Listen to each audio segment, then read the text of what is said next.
Chapter 21 The Heart of Twilight Sparkle. Have you ever watched the moon rise over the wasteland? I wish I could have given you something as wonderful as that. Dragon. Really big, gigantic, enormous purple dragon with green spines and with claws and spikes and very, very sharp teeth and a huge mouth that had just promised not to eat us. Well, that was a start. I could hear the voices of my companions around me, but I couldn't turn my head. My gaze remained locked on the dragon staring down at us. I couldn't move. I could barely breathe. "Calamity," Velvet Remedy whispered urgently. "Don't shoot it." "I weren't planning to," Calamity hissed back. "Girl, you gotta let that go." Firelight cried out and flew away, wings flapping with the sound of a crackling fireplace. "Interesting," mused a deep rumble from Steelhooves' armor. "I'd say he's a darn sight more than interesting." "He said he was Spike." Steelhooves said curiously. "He didn't say he was Watcher." The dragon's gaze locked onto me. He raised a very sharp claw the length of my whole body. Addressing me, Spike, the fully grown dragon, asked, "They do know I can hear them, right?" "Little Pip, Velvet Remedy, Calamity, please don't be afraid," Spike smiled, showing way too many sharp teeth. Dragons shouldn't smile when they're trying not to be intimidating. "You're welcome in my house, on one condition." Watcher was setting conditions.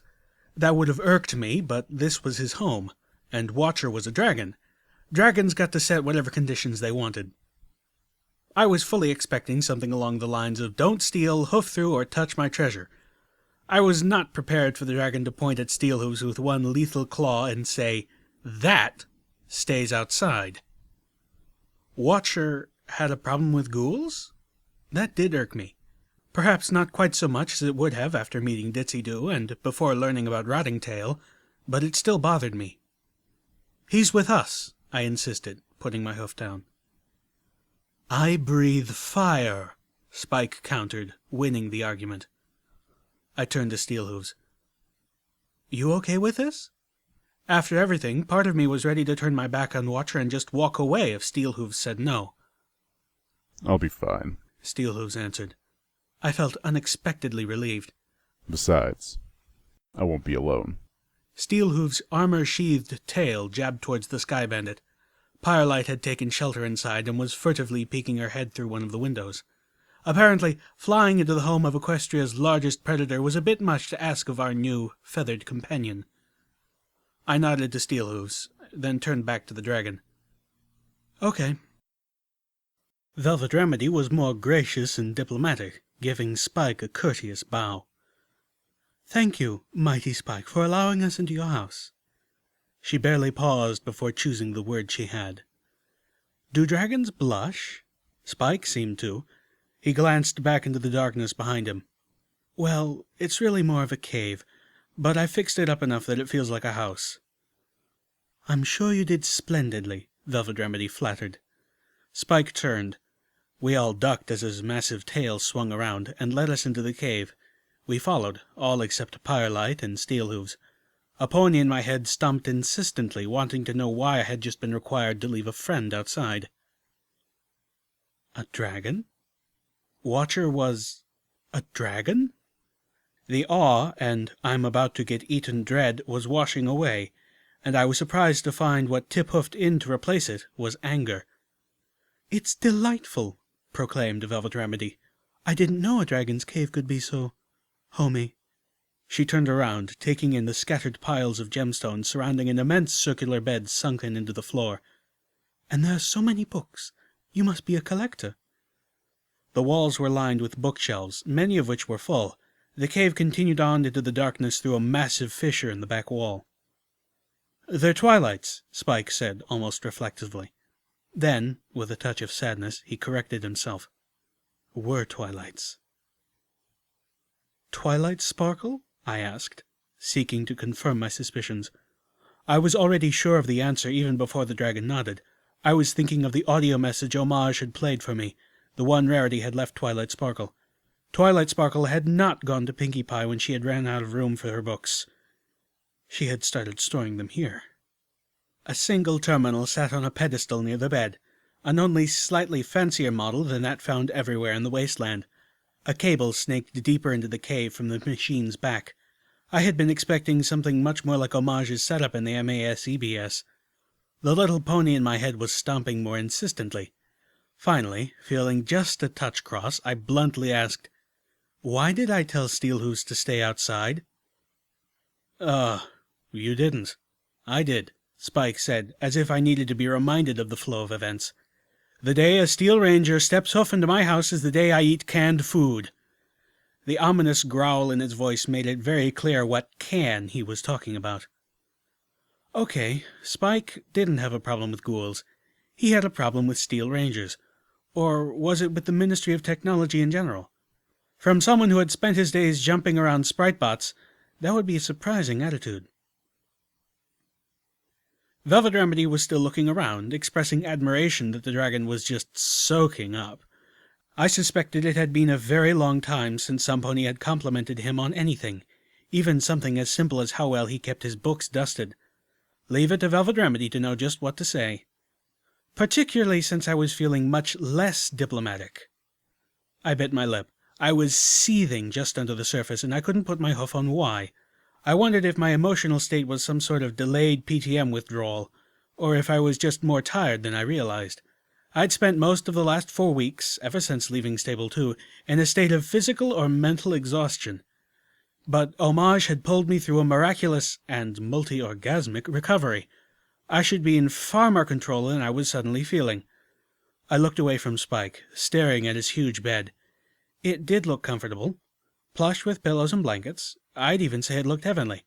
I blushed hotly and shivered from something not related to cold, as my brain conjured up mental images of what I would do with Homage, to Homage, on a bed like that. I looked away, clearing my throat. Spike took the sound as a call for attention. "Oh, right, the black opal." He stretched out a purple paw, its expanse bigger than my whole body. "If you would, please." "Courier pony at your service," I thought bitterly as I floated out the black opal and set it in his palm. "Why did you want this so badly?" I asked. He was a dragon. He was no more able to view the memory than an earth pony could, and I doubted that any pony had ever made a recollector in his current size. "Because," he answered simply, "it was the last time Equestria's greatest mares, and my closest friends, were together." With a sadly nostalgic tone, he added, "All of us, in the same place, at the same time, and happy." Twilight Sparkle, Rarity, Pinkie Pie, Applejack, Rainbow Dash, Fluttershy. They were, in Spike's own words, the greatest heroines of Equestria, the mares who epitomized the 6 most important virtues of ponykind, the mares whose friendship had the power to change the world. "How did it go so wrong?"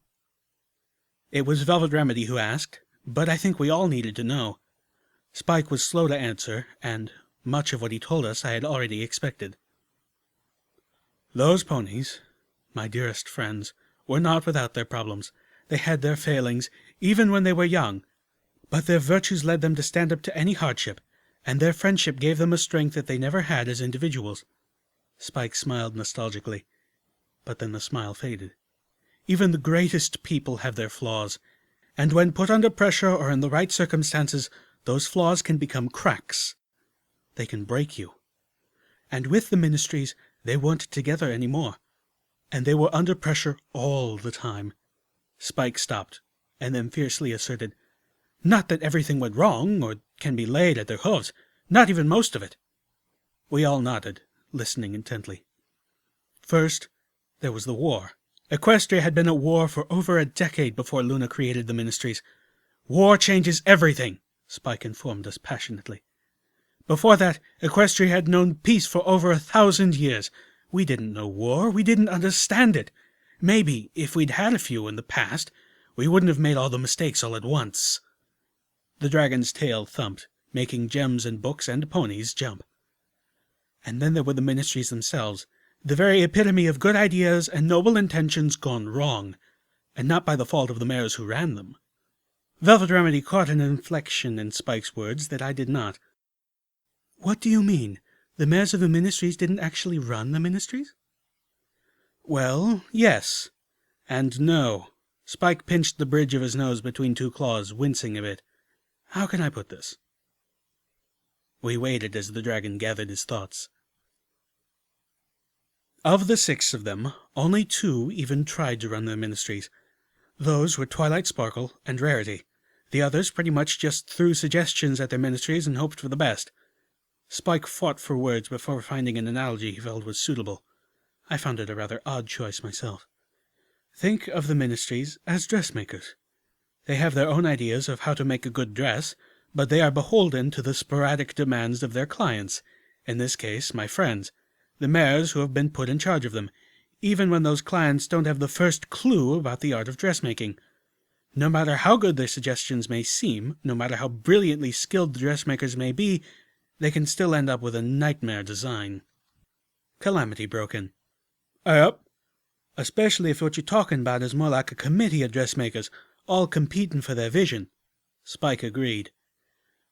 Democracies tend to make a mess out of everything, Calamity said with clear bitterness. Only time they can act as one is when they're feeling threatened.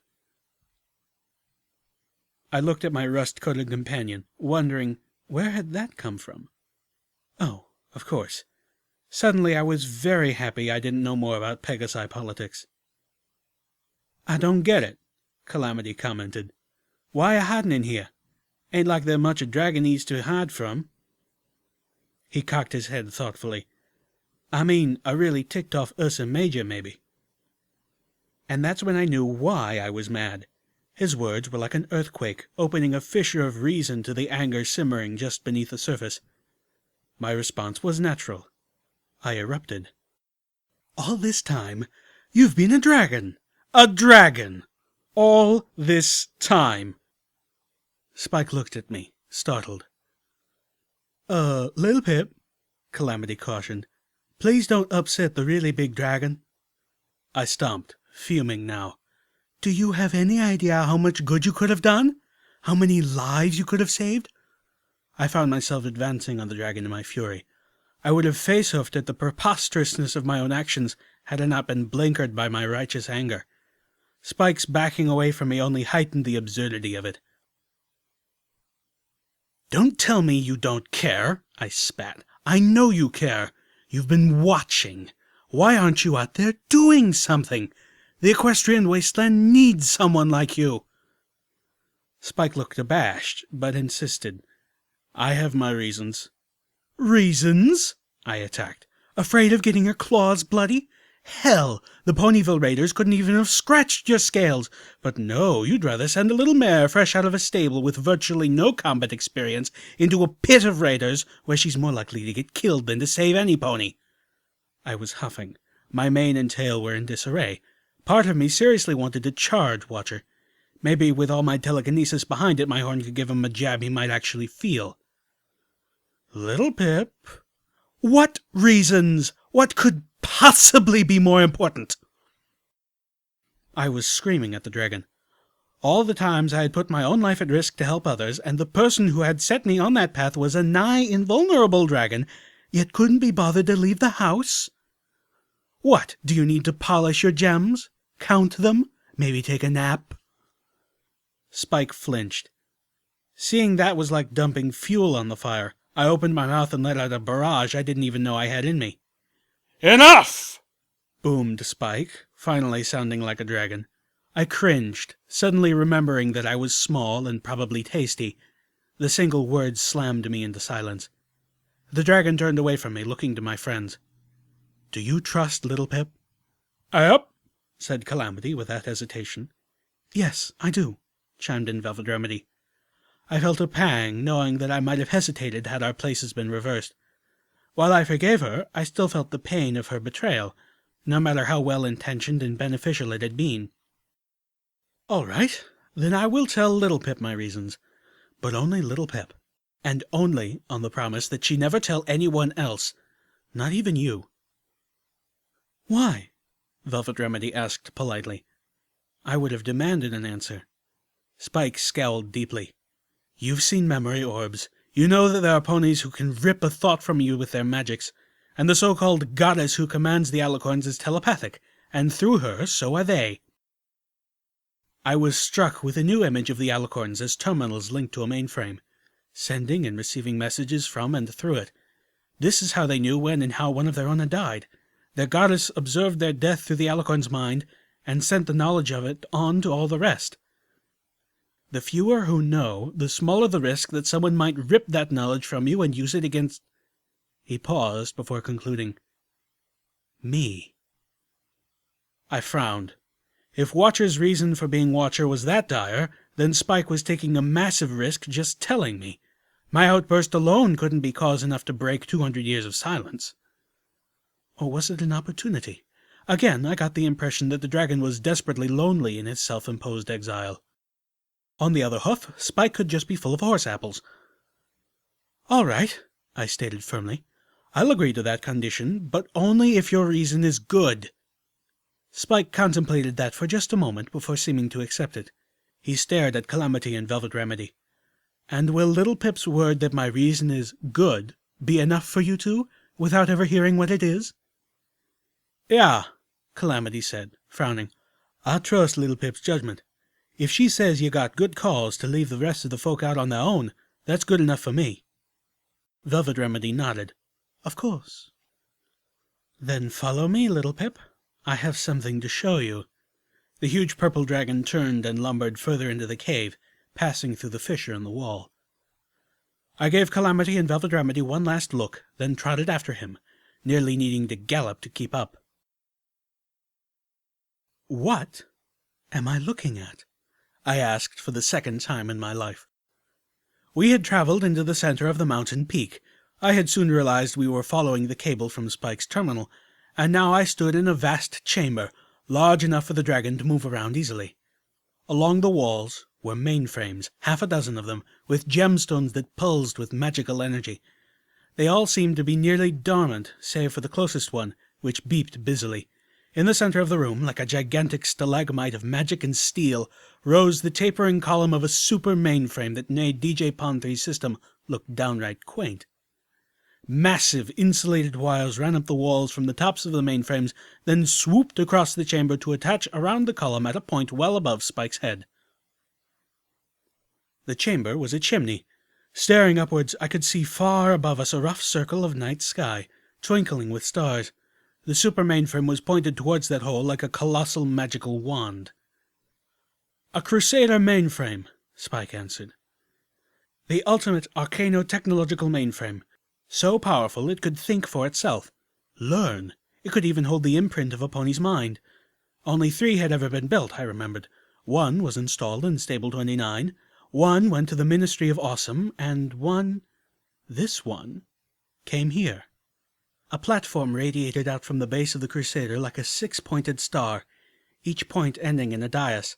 Upon each dais rested a fine pillow, upon which sat a single piece of jewelry.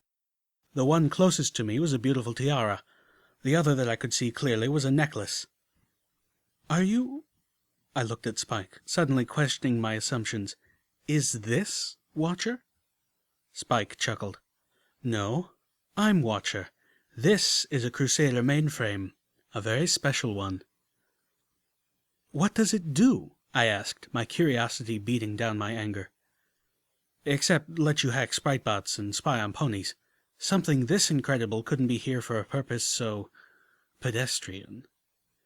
Right now, nothing, Spike told me. I felt the little pony in my head cry out in disappointment. It's waiting. Waiting for what? Waiting for who? I looked at Spike blankly. Spike seemed to bulwark himself.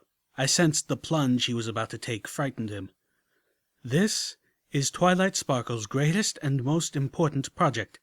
She poured her heart into this. In the end, it was more important to her than anything else. Spike trailed off, looking to me as if pleading that I could grasp how meaningful his words were. I nodded, waiting for him to continue.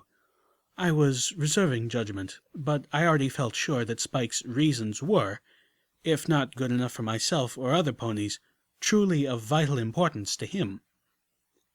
She commissioned this crusader, and worked on it herself in every private moment she had, creating a mainframe which could cast a very special spell. I blinked, jaw dropping. What? All this, I waved a hoof, just to cast a spell? Spike glared at me, and I shut up. Not just a spell. A megaspell. One more powerful and more complicated than any other megaspell ever conceived. Twilight Sparkle wouldn't have been able to cast it. The most powerful magical pony born in 1,000 years, and she created it. Gardens of Equestria was beyond what even Celestia or Luna could hope to cast. Gardens of Equestria? Yes, Spike answered. A single spell powered by the elements of harmony, calculated and cast by a magically augmented Crusader mainframe. A single spell that would affect the entirety of Equestria, cleansing it of radiation and taint, restoring it to the beautiful paradise it once was before the other megaspells twisted and poisoned it. Oh my goddesses. I stared, eyes wide, unbelieving, even though I could tell it was true. One spell. One single spell that could fix, well, not everything, but it would mend the soul of our mortally wounded land. Then why? I asked slowly, an ache building up inside me. A beautiful, restored Equestria. Why hasn't it been cast? Spike spoke with almost infinite sadness. Because the ponies who can use the elements of harmony are dead. I moved about the Crusader, looking at each element of harmony in turn. I stopped when I reached the necklace with a balloon-shaped gemstone. I went to the get-together at Spike's place, and brought it just like you asked. All my friends were there but you. Twilight Sparkle entrusted you with the element of magic, didn't she? She entrusted me with all of this, Spike answered. I can't leave. If a band of raiders should make their way into this place while I'm gone, or worse, a troop of steel rangers. He didn't need to say anything more. I can't take the risk that someone might damage or destroy this, Spike said anyway. I have to stay here, keep guard, until I can find the right ponies. I sat down next to the laughter dais, my eyes wet. The raw emotions stirred by what I was seeing and hearing were too much. For nearly 200 years, Spike admitted morosely, I have been searching out ponies who seemed like they were virtuous, helping them, setting them on a path to find more like themselves, all in the hopes of one day finding the right 6 ponies. Magic, kindness, laughter, generosity, honesty, and loyalty. My heart broke for the dragon. All that time? He gave a bark of hurting laughter. You wouldn't believe how hard it is just to find a pony to find 5 friends in the blasted horror of the wasteland. He looked down, his eyes taking me in. Well, actually you do. Does it have to be 6? I asked. In all of Equestria's history, there has been only one pony who has ever been able to wield more than one. Trust me, I have a lot of books on the subject. And that was Celestia. She used the power of the elements of harmony to banish the monster her sister had turned into. Only with the elements can magic that powerful be cast, and only Celestia had the ability to use them all. Then, why didn't she? A thought struck me. For that reason, why didn't she just send all the damn zebras to the moon? Because she's dead too, Spike informed me bluntly. And even when she wasn't, she couldn't use them anymore. They were no longer hers to use. I stared up at the nearest dais. The tiara, Spike had informed me earlier, was the element of magic. I found myself reminded just how pathetically unmagical I was. For all the raw power I had learned to tap, I truly was a one-trick pony. A dark realization washed over me. It's not us, is it? I looked around at the daises and then back to Spike. We're not the right group of friends either. We can't bring Equestria back. I felt my heart tearing. You're still looking. Spike nodded sorrowfully. No, you're not. He snorted laughter again. Don't feel bad about it, though. You're an amazing pony, and you have amazing friends. I have no doubt that the group of you will do a lot of good for the equestrian wasteland. It's just not your destiny to heal it. A beautiful, green, healthy Equestria, full of life, just a spell away, and I was insufficient. I'd never felt more worthless. "Hey," Spike scolded, reading my expression. "It's not your fault. Hell, imagine how hard it is to find a pony with the virtue of laughter in the equestrian wasteland." I thought of Ditzy-Doo, and felt a spark of hope. We might be the wrong ponies, but maybe I could start Spike on the right path to finding the ones who are. "I think I know who you're looking for." I swore that I would never speak a word of what Spike had shown me. I almost wished he hadn't. The consequences of an enemy learning of what Spike was protecting in this place was no less than the doom of Equestria's greatest hope. It was a heavy secret even for a dragon, and I was a very small pony. On our way back to the others, I noticed something that Spike had unintentionally blocked my view of before. Set high into the wall was a glass case. In the case were 6 statuettes. I knew them well. I already had 4 of my own. I couldn't see them properly, nor could I read their inscriptions without floating myself up to them. I felt that would be inappropriate. "What happened to them?" I asked suddenly. Spike stopped, looking back at me, then trailing my gaze up to the display case. "I mean, I know what happened to Pinkie Pie, but what happened to the rest of them?" Spike's jaw clenched frighteningly. "I don't know." You don't know? I mean, you were there, right?" "I don't know," he repeated, sounding threatening. I took a step back, swallowing hard, suspecting that I had crossed a line, and probably destroyed any bonding that had begun in the chamber behind us.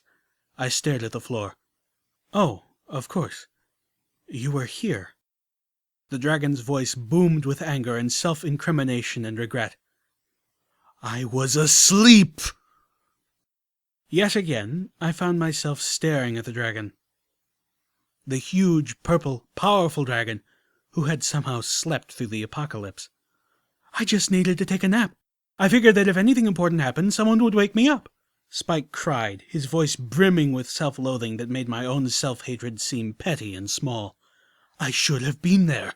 I should have been with her. She was my closest friend. She shouldn't have died alone. But instead, I was asleep." I'm so sorry," I said, my voice trembling. I put a hoof on his scales in a feeble attempt to comfort him. He was too big to hug. Spike just stood there, unmoving, lost in an ocean of his own regrets. He didn't cry. I suspect that the tears this pain could wring from him had all been shed over a century ago, so I cried for him. I understood it. The mountain was in the middle of nowhere. Days' travel from any hint of civilization. It would have been nearly impossible for even the sounds of the megaspells to reach this far, easily mistaken as thunder. The flashes of light might have pierced the cave, but after the very first hit, the Pegasus ponies had closed up the sky. When Spike had gone to sleep, all his friends were still alive. Equestria was struggling through the darkest part of its history, but there was hope it could pull through. When he woke up, Equestria was gone. His friends were dead. The sky was cloud-locked and the land below was nothing but blighted, poisonous wastes. I wondered how he had ever been able to sleep again. "I just want you to remember," Spike told me as we approached the main room of his house, "that Gardens of Equestria was the real gift that Twilight Sparkle gave to all of us." His words took on a slightly hard edge. "I know that as you travel, as you poke your nose into places and memories, you're going to hear things or learn things about my Twi, but this, what you saw back there, that is the true heart of Twilight Sparkle." "I won't forget," I promised. "And remember, this is your secret now, and my little breakdown back there, that's a secret too. You breathe one word of that and I'll eat you," Spike said dourly, then cracked a smirk. "Or, for that matter, if you make any jokes about a grown guy playing with dolls." Calamity and Velvet Remedy looked up at us as we returned. From Velvet's expression she could tell I had been crying. "It's a good reason," I said simply. They both nodded, clearly willing to accept it. An awkward silence fell over the room. Calamity glanced nervously towards the entrance. Somewhere out there were other Pegasi, a whole civilization that had once been his home. To his family and friends he was now a Dashite, a traitor. Was he thinking about them? Missing them? Or was he worried about what his own kind would do, not to himself, but to his friends, should they catch us up here? Velvet Remedy fidgeted with her saddle-boxes, medical kits that had seen far too much use patching up wounds inflicted by violence. The singer and aspiring medical pony, a pacifist by nature to whom the thought of harming another pony was abhorrent, now wore 3 weapons, one of them a combat shotgun. She'd stopped speaking to us like we were capable of horrible things, because now she knew just what we were capable of. Instead, she retreated into a fantasy world that was more of a minefield than she could ever know. Spike. I could almost feel the pain that everyone was hiding. "Tell us about them," I said, breaking the silence. Everyone turned to me. "Twilight Sparkle, Rainbow Dash, Fluttershy, and the others. You knew them, Spike. Tell us about what they were like when they were younger. When they were happy. Tell us of the good times, Spike. Everyone here needs to hear that, including, if not especially, you." Wait, I gasped. She got them to let her go by whining? Calamity was laughing. "And give up all them jewels to boot?" Spike nodded, a big smile on the dragon's face. "I'll have to remember that," Velvet Remedy said with dangerous silkiness. "Great, Spike," Calamity muttered. "You doomed us all." I clopped my hose on the cave floor in applause. "Tell us another one." This was good. Calamity had cheered up immeasurably at the tale of how Rainbow Dash had stood up against her own for the buffalo. Velvet Remedy had virtually fangasmed over Fluttershy's caring for a sick phoenix, and I could tell that talking about all of them, especially Twilight Sparkle, was doing Spike a world of good. I opened my saddlebags, pulling out sparkle colas for each of us. One of the bottles had wedged itself against the audio recorder I had found on the cliffside, forcing me to shake it loose. Part of me felt bad that Steelhooves couldn't be in here with us, sharing these memories, but I understood all too much why Spike didn't want a knight of the Ministry of Technology poking around his lair. Instead, I tried to memorize the stories so that we could share them with him. Okay, here's another one. This is the story about Twilight Sparkle's first winter wrap-up. "What's a winter wrap-up?" Calamity asked, opening the sparkle cola I had passed to him. Carrot-flavored liquid erupted in his face. He shot me a look. "Oh, come on," I chortled. "I owed you that for the Ministry of Awesome." He glowered, then chuckled. Velvet Remedy floated him a cloth to wipe his face. Spike watched us with amusement, waiting for Calamity to dry himself before answering. "Well, that's when the ponies of Ponyville would clean up the winter so that spring could start properly." As he looked at us, I could see it dawning on him that none of us had the slightest clue what he was talking about. 2 of us were from stables and had never experienced a winter. Calamity had been an outcast long enough to have been through a few, but only wild winters that wrapped themselves up on their own. The Pegasi had long stopped aiding the passing of the seasons. Well, normally in Equestria, one season would be aided to finish neat and tidy by magic, but Ponyville was founded by Earth ponies, and it was tradition to help wrap up winter the Earth pony way, without magic. "But they had unicorns and Pegasi living there too," Velvet Remedy questioned. "So why didn't they use magic?" Spike nodded. "I thought it was silly the first time too. First 6 times, actually. Wasn't until I visited Philadelphia that I understood." "Understood what?" I asked. "Well, it's more difficult for Earth ponies," Spike explained. "They don't have magic. They don't have wings. A lot of the time they have to work 3 times as hard to get half as much done. But they will, without a complaint. You won't find ponies as proud or stubborn as Earth ponies." I took Spike's words as they generally were, although I wondered how they might apply to our friend clad in steel. Of course, Earth ponies are exceptionally innovative. Wait until I tell you the story of when Pinkie Pie chased down Rainbow Dash in a griffin with a crazy flying machine. They're always looking for a way to do more work more easily. That's why Earth ponies have always been the ones to push technological progress. Equestria probably wouldn't have ever come up with a wheel if it wasn't for Earth ponies. I believe it, Calamity agreed. Well, the part about the wheel. I don't believe no Earth pony could have kept pace with Rainbow Dash. I smiled at that. Spike returned to his story. It all started with Twilight waking me up way too early, and I told you that you were not welcome in here. I turned, knowing that Steelhooves must have walked into the cave. Maybe he overheard our voices and wanted to say something about Earth ponies. That would certainly fit the proud and stubborn label. Steelhooves was backing into the cave. Not good. Sorry to intrude, The Steel Ranger said. but you have more company. Fry me if you must, but you might want to deal with them first. Calamity's voice was nearly a growl as he said, Them? 4 Pegasus ponies, completely entombed in nightmarish black Pegasus Enclave armor, flew into the room, landing in front of us. Spike reacted immediately. The green-spined purple dragon drew himself up to his full height, snorting flame and spreading his wings wide. You are not welcome here! They stood their ground, although 2 of them backed up a pony's length. Seems you have some other guests, the lead Enclave Pegasus said casually. They are here at my invitation. You are not. The lead Pegasus spread his forehooves in a disarming gesture. We're just here to make sure they find their way safely back beneath the clouds, he said amiably. I think we can find our way ourselves. Calamity had lowered into a fighting stance. He kicked a handle below the bite piece of his battle saddle, a lever that had not been there before Ten Pony Tower. I heard a clicking inside the battle saddle as the ammo type changed. I was certain he had just swapped in armor-piercing rounds. Don't shoot them, Velvet Remedy hissed to Calamity.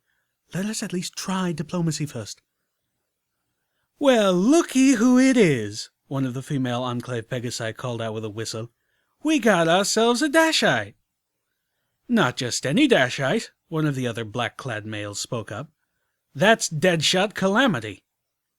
Horse-apples, I heard Calamity mutter under his breath. The lead Pegasus looked between my friend and the Pegasus who had identified him. You sure? Oh yeah, winner of the best young sharpshooter competition 4 years running? You don't forget the pony who beat you. Good shot? Calamity whispered, eyes going wide. The leader's compound visor turned towards Calamity, locking him in its glowing fire-colored glare. Well, I'll be. Decorated military officer to murderous traitor. The gems on his battle saddle's antenna-like weapons began to glow a fierce yellow-orange that matched his visor. Sorry, Dragon, but this changes things. Spike didn't seem to think so. Go, while I still let you. The dragon was growing impatient. You seem to forget who is in charge up here, Dragon, the leader said, still speaking gently. Now, we'll be going, as a gesture of goodwill, but we'll be taking that criminal there into custody. He pointed a hoof at Calamity. You seem to forget who is tasty and good with ketchup. Hey now, the mayor in sinister black magically powered armor spoke up again. Look, Dragon, sir, the reward for this one's head is worth a pretty nice pile of gems. Far tastier than any pony. Tell you what, let us take him. The reward is yours. Spike paused, blinked. Gems? Oh no. He wouldn't. Not after everything he just told us about friends, especially his friends. The Pegasus nodded. A lot of gems. A lot of gems? Yep. Spike cocked his head, as if listening to a voice we couldn't hear. You've barged into my house and tried to bribe me with gems, asking me to betray one of my guests to you, a guest who you have named after a pony who was not only a good friend of mine, but the bearer of the element of loyalty? Yes? The Enclave mayor didn't seem to like where this was going. I, on the other hoof, felt a sense of relief.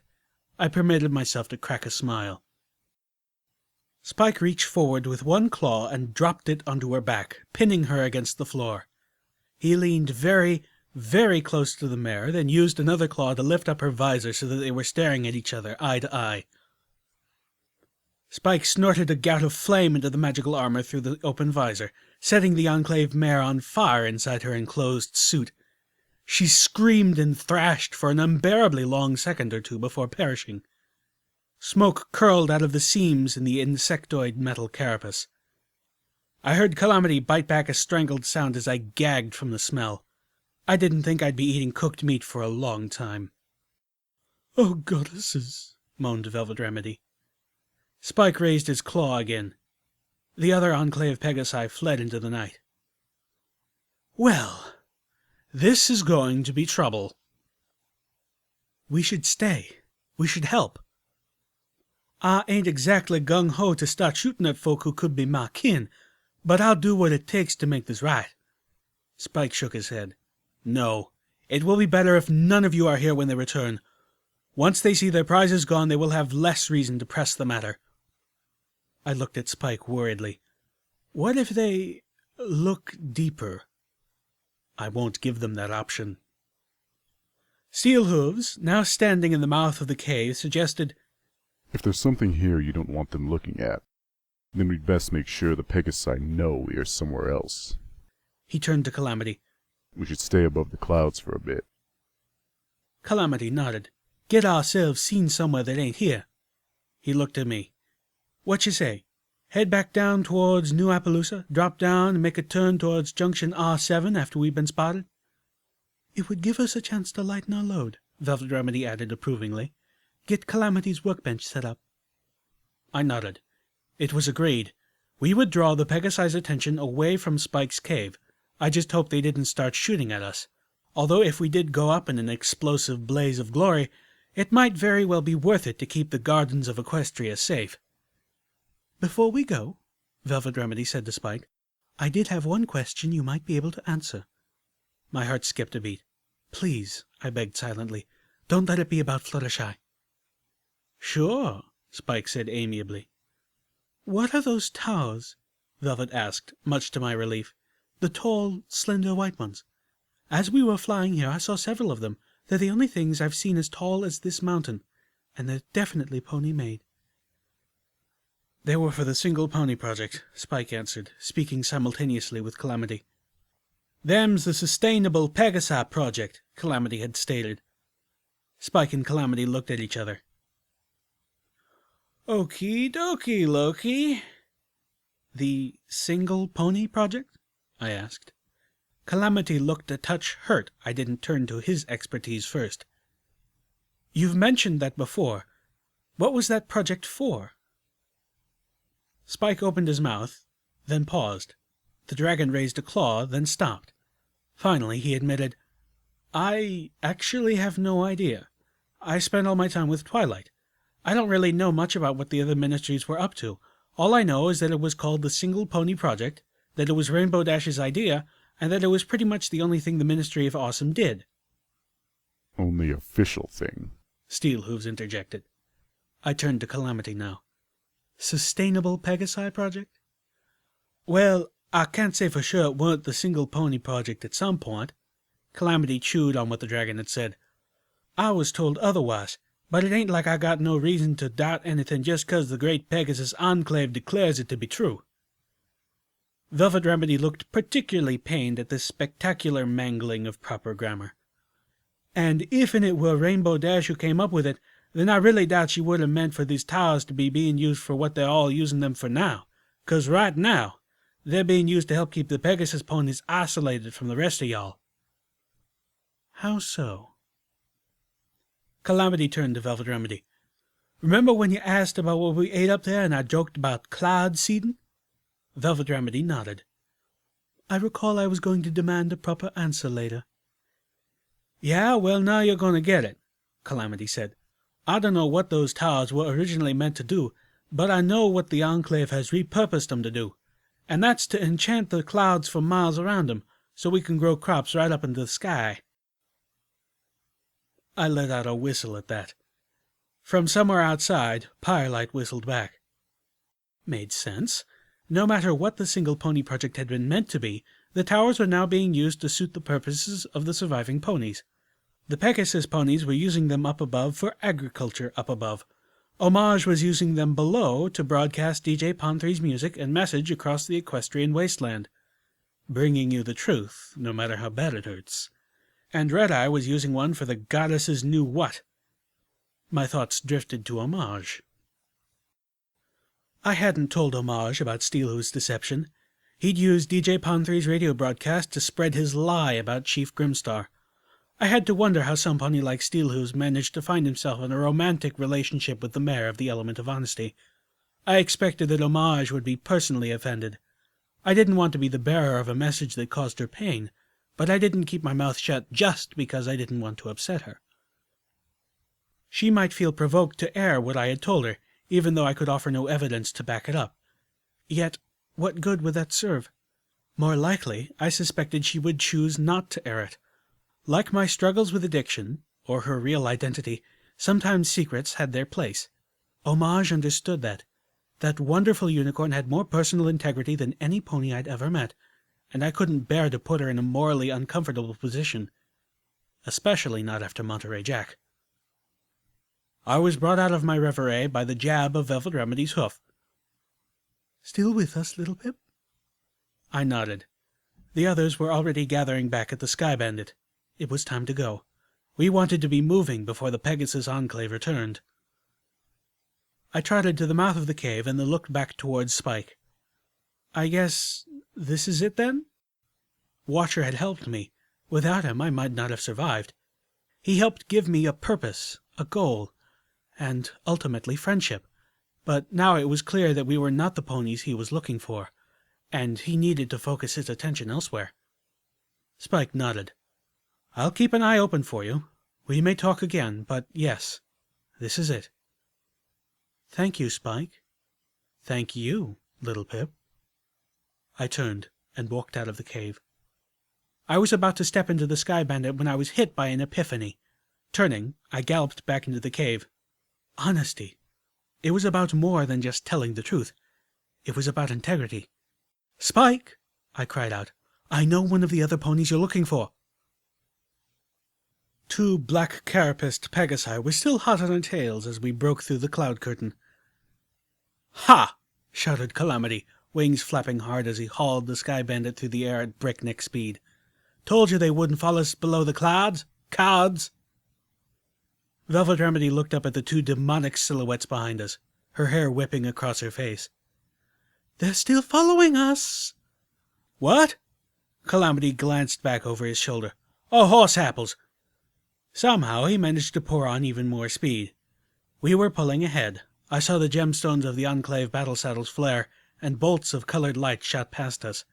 Thankfully, neither of these Pegasi had Calamity's aim. "Calamity, could you please kindly lose these ponies?" Velvet Remedy asked with an almost seductive smoothness.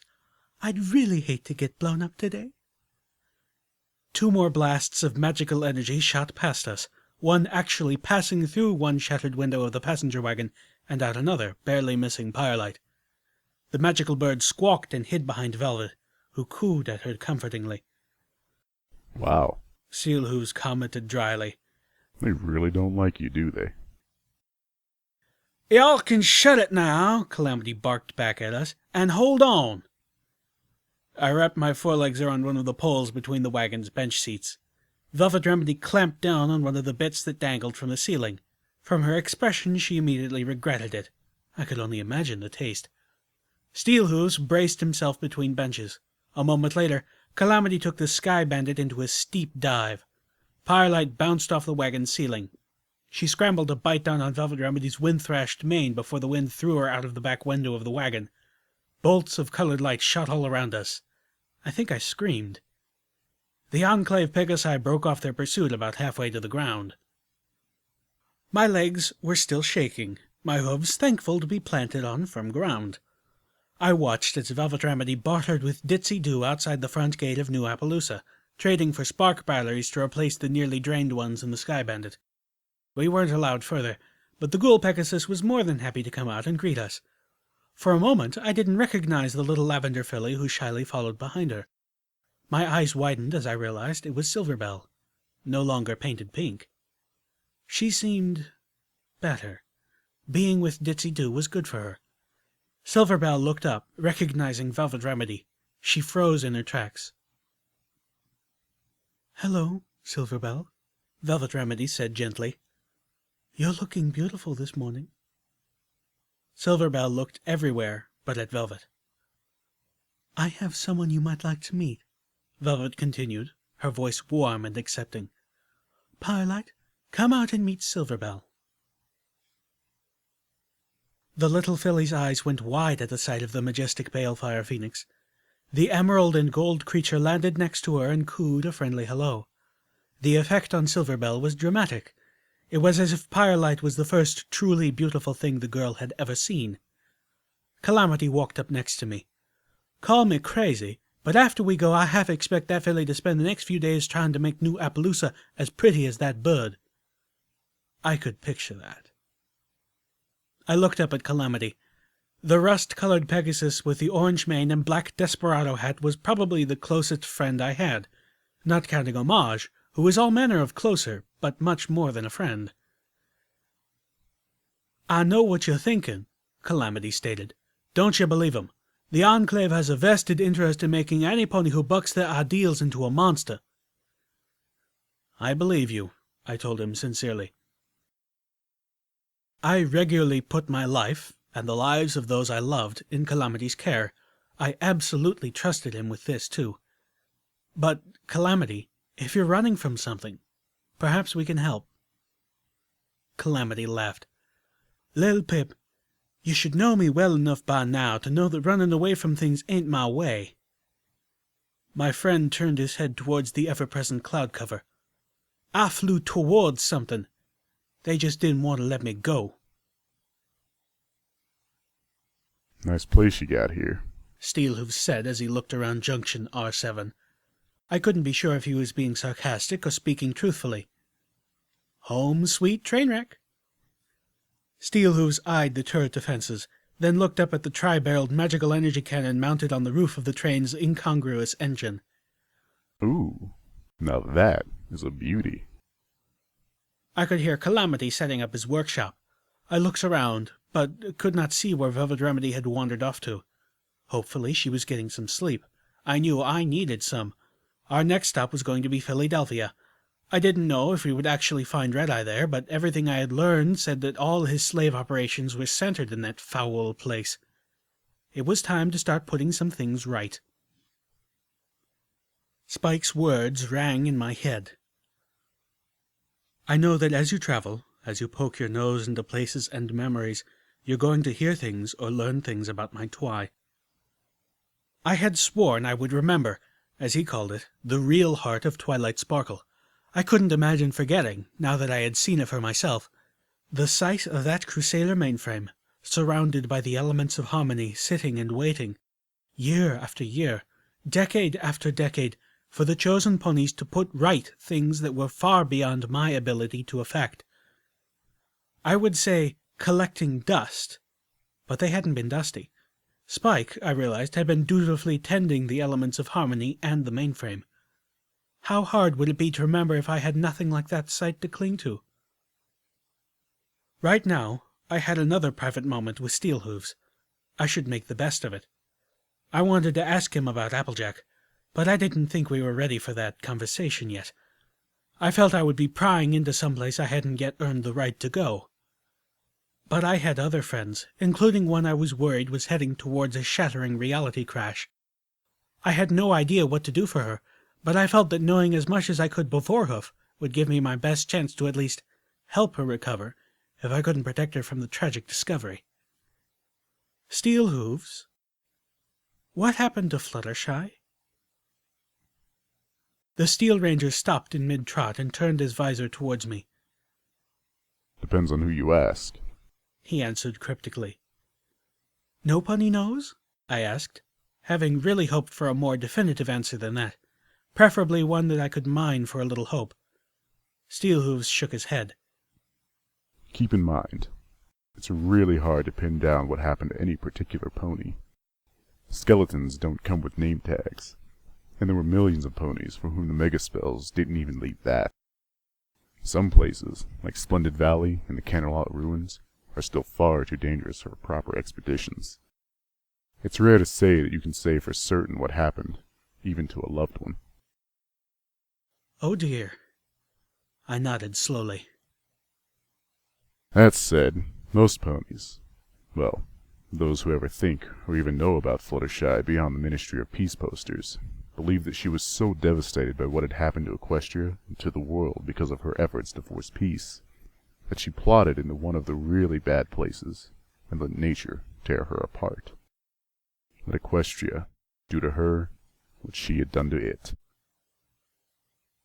I cringed. This wasn't what I had hoped for. There are other tales. Some claim she leapt to her death from the top of the Ministry of Peace in the Canterlot Ruins. Wasn't she a Pegasus? Steelhooves nickered. Yes, but then, just being outside in Canterlot would have been a death sentence enough. I looked at the ground. It just kept getting worse. And then there are the ponies who say she wandered into the Everfree Forest and became a tree. Wait, what? I demanded, jaw on the ground. How could that even happen? Steelhooves gave a shrug. Don't ask me. I've always been in the Fluttershy committed suicide camp myself. He snorted. Still, Everfree is a bizarre and twisted place. It became vastly more warped and deadly after the apocalypse. Although Luna knows why. It wasn't even hit. The Steel Ranger turned away. Only thing any pony can agree on? Fluttershy lived through the apocalypse, long enough at least, for the full horror of it all. The death of innumerable ponies and animals, the poisoning and disfiguring of the land itself, to be ground into her soul. I collapsed on my haunches, feeling heartsick. This is the Equestrian Wasteland. It's nothing if not cruel. Well, this was a bust. Spike's asleep. I could wake him. But why would I do that to the poor guy? To wake up to all of this? Better to let him sleep. Have good dreams for just a little while longer. Hey, dragons can sleep for up to 100 years, right? Maybe Spike will get lucky and not wake up until Equestria's had time to heal. Although I don't know if 100 years will be enough. Seeing the sun like this, I can almost believe it never happened. Clouds hide the view below. I'm beginning to think that's the idea. They call me a traitor now. Me! After all I did for them. They turned their backs on Equestria and they have the nerve to call me a traitor. They've even hired a mercenary now to hunt me down. Bring them back my head. Neck need not be attached, of course. She's good. The best. I'm better, and she knows it. A second voice sounded on the audio recording, gruffer than the mayor's. Sure, which leaves a gal to wonder why you're just sitting up here letting me find you. Hello, Gilda, the mayor's voice replied, sounding tired. Sorry it had to end this way, Dash. No, you're not. Not really. No, not really. Gilda, can I make one request? What? Can we sing it? One more time? Huh? Sing what? Oh, you can't be serious.